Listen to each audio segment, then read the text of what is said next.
মুত্তাকিন মুনজারিনের এটা হচ্ছে তৃতীয় ঈদ, আর ওদের পাপাকে ছাড়া এটা হচ্ছে ওদের প্রথম ঈদ। শুধুমাত্র ওদেরই না, আমারও কিন্তু ওদের পাপাকে ছাড়া প্রথম ঈদ। বিয়ের পর থেকে আমরা দুজন সবসময় একসাথে ছিলাম এবং একসাথে ঈদ সেলিব্রেশন করেছি।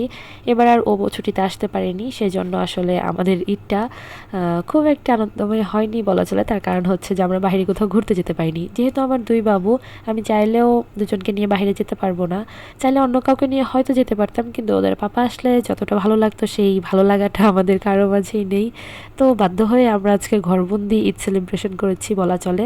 ওর পাপা আসবে হয়তো কিছুদিন পর, তখন আমরা না হয় আবার সেলিব্রেট করবো। অবশ্যই আপনাদের সাথে আপডেট শেয়ার করব। আর এই যে মুত্তাকিন মুনজারিনকে রেডি করে দিয়েছি, খুব সিম্পল কাপড় পরিয়েছি, তার কারণ হচ্ছে আজকে খুব গরম ছিল। আজকে ঈদের দিন হলেও আমার দিনটা কিন্তু খুব সাধারণভাবে কেটেছে। সকাল থেকে প্রচন্ড ব্যস্ততার মাঝে দিন কেটেছে। আর আপনারা তো জানেন আমার মেয়েটা একটু অসুস্থ, যদিও ওর চলাফেরা দেখে বোঝা যায় না যে অসুস্থ, ওর অ্যাক্টিভিটি কমেনি একদমই, কিন্তু ওর শরীরটা একটু খারাপ। তো বাইরে যেহেতু যাওয়া হয়নি, ঘরেই ছিলাম, আর তাই ভাবলাম বাবুদেরকে হালকা পাতলা কিছু কাপড় চোপড় পরে দিয়ে আর কিছু ছবি ক্যাপচার করে রাখি।